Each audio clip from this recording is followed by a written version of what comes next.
How you doing, folks? I'm Mr. Rose. Again, you should know that. And as promised, here are some questions on heat and temperature, just some MCAS review. Now, a couple things. Number one, I'm going to pick a lot of these questions at random. We have used this website before. I'll put a link in the on Google Classroom so you can get there as well. Secondly, I recommend that you actually pause the video and try the questions before I do them or go over the answer. And also, as a reminder, on the website itself, you can just plug in the answers. Then when you scroll all the way to the bottom and you press submit, check your work, it will mark them for you. The open response, obviously, it can't mark those for you, but it will show you what the correct answers are. So again, oh, and last, I'm not going to read the questions to you just for time's sake on the video. So I'm going to say, hey, we're going to do question number one. I'll pause for a moment, and then I will go over the answer. So as I said, we're going to start with question number one. So in question number one, I'm going to have the keys of, on a cold day, I can only fill the balloon 3/4 of the way. On a warm day. On a cold day, I can fully inflate the balloon. So the question's asking why. So is helium gas more active in the winter? Well, that doesn't make sense because they're smaller. The air outside the balloon leaks into the balloon. I don't even know what that means. As the temperature increases, the helium of the balloon expands. That sounds okay.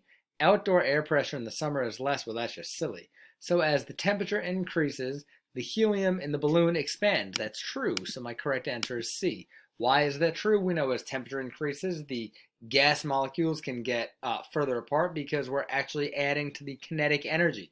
Hot things move faster, so they expand, they get more, they get less dense.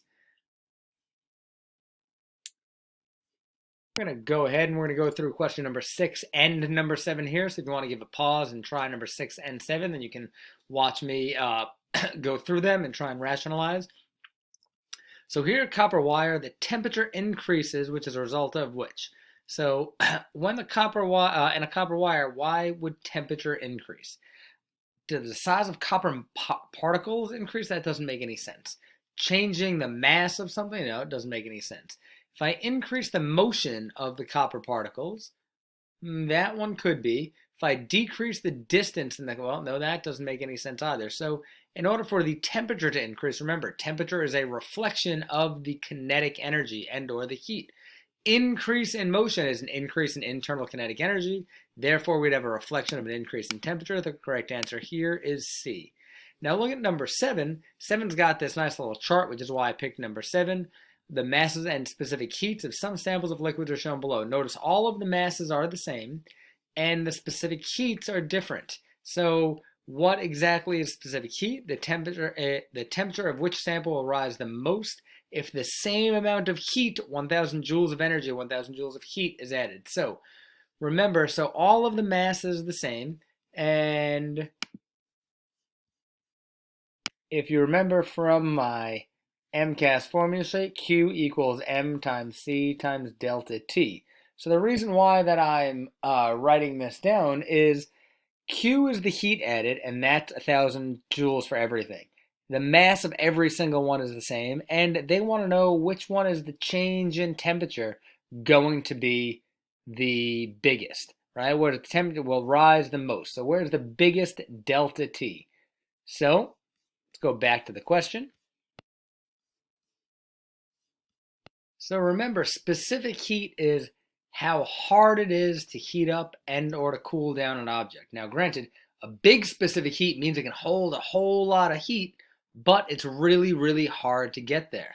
So this big number for water, 4,200 joules divided by kilograms times Kelvin, that's the unit for temperature they're using there.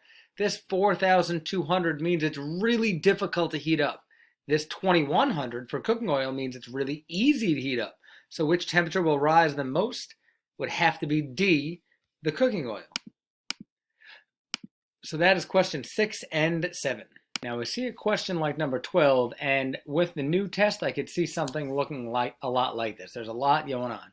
So there's an experiment for 100 grams, so all the masses are the same, but they're different materials. They're each a different metal, and they are in polystyrene. That's just, what do we know what polystyrene is? That's just styrofoam cups containing 150 grams of water at 10 degrees Celsius. So now they go through this procedure. Again, read this procedure, and it's a really confusing question. At the end of the demonstration, which block raised the temperature of the 10-degree water the greatest amount? So we have lots of different options. The block with the greatest density, would that raise the water the most? Well, density, maybe. That's actually not a bad choice. The lowest surface area, that's just silly. If I dropped a little marble that's super hot into some water, that's not going to do anything. The block with the greatest specific heat. Well, again, what is specific heat? Specific heat means how much energy it takes to heat up. A really high specific heat, hard to heat up. Lots of energy, which also means it's hard to cool down. Since each block is raised to the same temperature, 60 degrees, a high specific heat means it would take a long time to do that. Likewise, it would take a long time to cool down. So the correct answer here for number 12 is the block with the greatest specific heat. That would transfer, that would absorb the most energy, so it would transfer the most energy back into the water. The correct answer again is C. So far, everyone I picked is C. All right, we're going to do a couple more here. First, we're going to go to 13, which gives us a graph. Again, read this question through. The changes in molecules in the plastic cylinder that must be accompanied which of the following? So I've got average kinetic energy of molecules versus time. So if the average kinetic energy is going up, that means the internal heat is going up. And if the heat is going up, that would be a reflection of temperature. There has to be an increase in temperature. So 13 must be C. Now, question 15 has a whole bunch of math stuff. So I'm going to read through, but I'm going to move over cameras and do it on a piece of paper. All right, so like I said, we're looking at question number 15 here, and it says, in order to make ice, the water must be cooled. The specific heat, so I know that the specific heat from the MCAS sheet is a letter C, 4,186 joules. And now a key to this is approximately. Now, since it says approximately, my number is not going to be exact. How much energy must be removed? Now, if energy is being removed, when I'm done, I should end up with a negative number. They give me a mass of water to be 0.5 kilograms. Now, my specific heat, I left off the unit, kilograms times degrees Celsius. Now, I don't want you to be confused with the units. The units are there to make the math work. Don't be confused. The thing that's important is the 4,186. Let's see. And now we have a delta T from 24 to 5 degrees Celsius. Now, remember, delta T is always T final minus T initial, just like anything. So it's 5 minus 24. So delta T is negative 19 degrees Celsius. So here we're just going to plug straight into the equation that I already have written down and write it again. We get straight from the MCAS sheet. Q equals M times C times delta T. We're looking for Q equals the mass of 0.5 times 4,186 times negative 19. So again, the negative means energy is leaving the system, and that's what the question said. So that's perfect. I have 0.5, I'm just using the calculator, 4186 times negative 19. I got an answer of negative 39,767 joules, which means negative 39,767 joules are leaving the system, and that is closest to, again, letter C. Going right to number 17 here, and 17 is a little bit harder. It says Jessica places 1,000 grams, so I've got a mass of 1,000 grams. Now notice between the two different questions, the last one was in kilograms, this one was in grams, but the units are all given correctly, so I don't need to worry about converting anything. The specific heat is 4.20 joules divided by grams times degrees Celsius. So that's what I was talking about. It's nice and converted already. And they told me an initial temperature was 20 degrees Celsius. So now this is going to be confusing again. Well, first of all, no, I thought they had an approximately, but they don't. So this one should be exact. I'm looking for the final temperature. So I'm looking for T final question mark. So I've got to do this one in 2 steps. First, I do Q equals M times C times delta T. They tell me that there are, I didn't label down, 5,000 joules. So I have 5,000 equals 1,000 times the specific heat, 4.20, times delta T. So I'm solving for the delta T, which I think is going to be a little bit confusing for some. So let's see, I multiply those two together. I have 5,000 equals 4,000.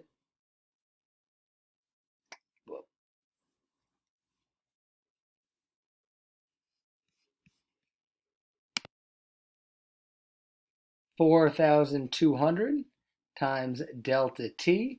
Then I divide on my calculator. 5,000 divided by 4,200 is 1.19. So I divided by 4,200. I've got a delta T of 1.19 degrees Celsius, which is close to 1.2 degrees Celsius.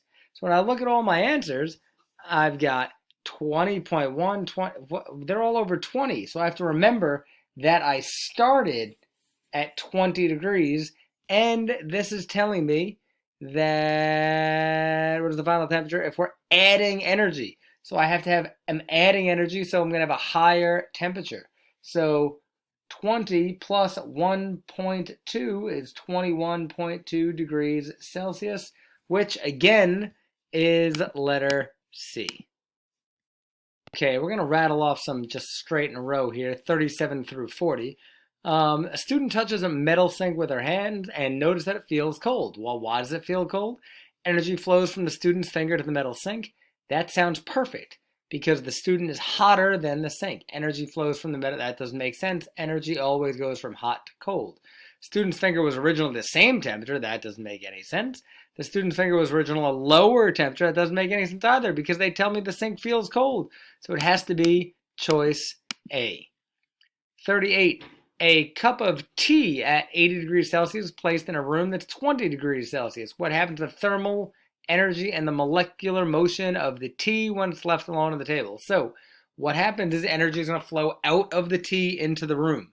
The thermal energy increases in the, talking about the tea, no, that doesn't make any sense. The tea is getting colder. The thermal energy decreases, that's true, and the molecules move faster. No, those two things don't agree with each other. So we need a decrease, which has to be D.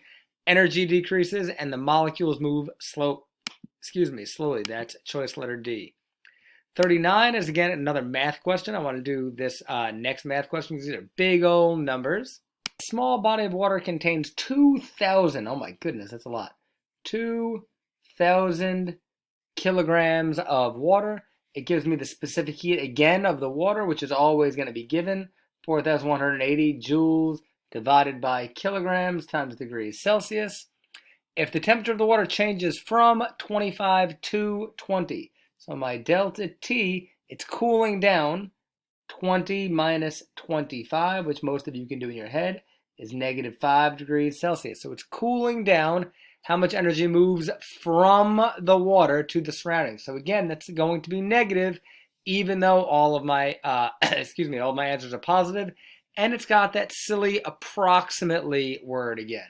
So I look at my MCAS formula sheet. Q equals M times C times delta T. Q is equal to 2,000 times 4,180 times negative 5. And again, that negative just means energy is leaving the system. Using my calculator, 2,000 times 4,180 times negative 5 is negative 8.36 times 10 to the 6th joules. Well, my calculator gave me scientific notation, and maybe yours will too. So just as a reminder, that would be 836. I'm going to move that decimal place. 1, 2, 3, 4, 5, 6. Add the zeros. Joules, 8, 1, 2, 3, comma, 1, 2, 3. That looks like 8,360,000. Up, that looks like it's A, 8,400,000. That's as close as I can get. A. Question number 40 I want to talk about because it's this weird graph. And we talked about a graph like this before where I have a delta T and then I've got that hidden heat right there, adding some extra energy, but the temperature isn't changing. I think that's what's going on, but I didn't actually read the question. So a student slowly heats a beaker of liquid on a hot plate. The liquid is boiling at 78 degrees. The student makes a graph and shows, so we're adding energy there even though there's no phase change. Which of the following best describes what happens to the molecules of liquid between 5 and 10 minutes? So between 5 and 10 minutes, the mass isn't changing. The molecules undergo a chemical change. That can't be true. The molecules are absorbing energy. Yes, that has to be true. This is called latent heat. It's hidden heat. Again, this is why you can burn yourself more with steam than with water, because there's this overlap where liquid water, it boils and becomes steam at the same time. That's added energy without changing phase. So this answer is the molecules absorb energy to change phase. We're back to C. Anywhere we're on a temperature versus time graph, that is what's going to happen. Then I wanted to go to 42 because 42 is using something that we've never talked about. Again, this is a classic MCAS thing. A calorimeter, we've never used that, but they tell you what it is. It's just an instrument to measure heat. So I've got this heat instrument. The diagram shows the calorimeter of a metal sample is added to, so there's the metal sample. It's added to my calorimeter, and it says that it used to be at 58 degrees, and then it goes up to 61 degrees Celsius. So this sample added energy to the water. So what happens? Which of the following statements describes the flow of energy from after the sample was added? Well, we know that energy goes from hot to cold. So since the temperature got warmer, that must have meant that the metal sample was warmer. Heat energy flows from the stir, so that doesn't make any sense. Heat energy flows from the water to the sample. No, that doesn't make sense because the water is getting hotter, so the water is absorbing energy. Heat energy flows from the sample to the water. That has to be the answer, letter C. All right, we're only going to do a couple more. I like this picture of one. Which of the following figures correctly shows the conduction of heat within the system of the metal blocks? So they're conduction because they're all touching, and they're raising, again, the internal kinetic energy. So what we're looking for is the one that shows energy going always from hot to cold. So 100 is hotter than 5 or warmer than 5, so energy can flow that way. And 5 is warmer than 20, so it actually looks like A. Let's see, it can't be this one because the negative 20 and the 100 are going in the same direction, and that doesn't make any sense. Negative 20 is colder than 5. The 100 to 5, that one's correct. So negative 20 is colder than 5 again, that doesn't work. 5 is warmer than negative 20, so heat flows that way, but D is backwards. So the correct answer for 47 has to be A. All right, I wanted to do 58 with the graph, and then we're going to look at least one open response question. So the reason why I picked the graph is, again, read the question, is graphs tend to confuse students. Well, we see here one thing, the one in the basket thing, cold. The cold jar, well, that can't get hotter than that, so A is no good. C, they both come together, which is what I would expect, but then all of a sudden the water in the beaker gets hot again. That doesn't make any sense. So now I'm left with C and D. C is the best choice because it's going to cool down at a nice, it's called an asymptotic relationship, a nice slope, just like the cold water is going to heat up on that same kind of curve. So here the best answer is C. This is like an accelerated rate going hot and cold, so it can't be D. The best answer here is C. All right, we're going to do 61, which is an explanation, and then maybe one other question. So on a hot day, a student places a cold glass of lemonade on the table. After a few minutes, water drops to form. That's condensation. Is energy being absorbed or released by the cold lemonade? Explain your answer. So remember, energy flows from hot to cold. So the cold lemonade is absorbing energy from the air. Energy is transferring from the air to the cold lemonade because energy and or heat travels from the hot air to the cold glass. Compare the average kinetic energy of the air molecules and the lemonade molecules when the student first places the lemonade outdoors. Explain your answer. So if the drink is cold to start, then the cold lemonade has lower kinetic energy than the air because the air is warmer. Warmer things move faster, higher kinetic energy.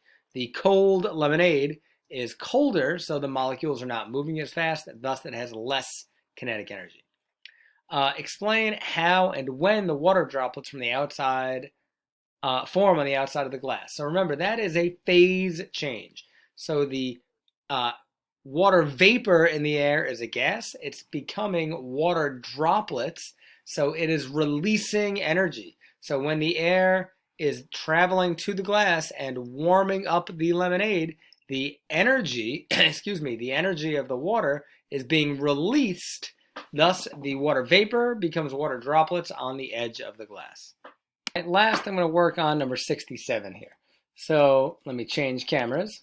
67 says a student heats a mass of 200 grams of water, and the water goes from an initial temperature of 20 degrees Celsius to a final temperature of 80 degrees Celsius. And they again tell me the specific heat of water is 4.18 joules divided by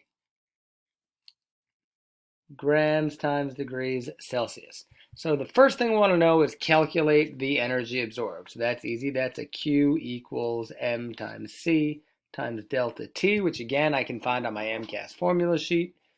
Q is equal to the mass of 200 times 4.18 times T final minus T initial. So I'm going to write it out, 80 minus 20, but a lot of you probably know that 80 minus 20 is 60. I just do it straight on my calculator, 200 times 4.18 times 60, and I get a heat of 50,160 joules. So that's how much energy is added to the water. The student then boils the water. Describe what happens to the temperature of the water as it boils. Explain your answer. So as the water is boiling, only boiling, the temperature of the water stays the same. Remember, once water gets to 100 degrees Celsius, it's boiling, it can't get hotter than that. Steam comes out and the water continues to absorb energy, but that energy that it's absorbing, rather, is going to change phases. So as energy is added to the water and the water is heated and heated and heated, the temperature stays the same, but the water begins to change phases.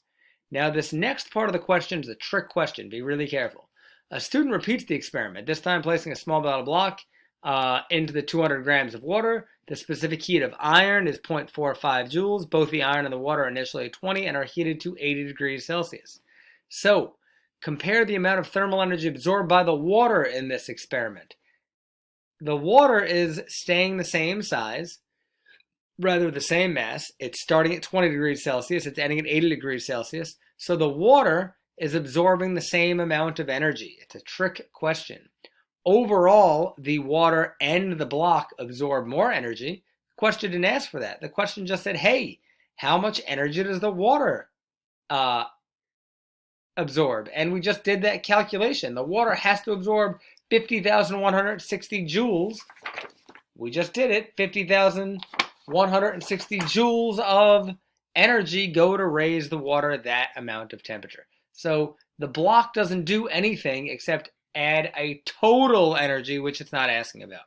Then part D. Describe how repeating a second experiment with the block made the material with a greater specific heat will affect the amount of time it takes to heat the block. Assume the blocks have the same mass. So describe how repeating the second experiment with a block made of material with a greater specific heat. If I'm adding stuff to it, it's going to take more time. Simple.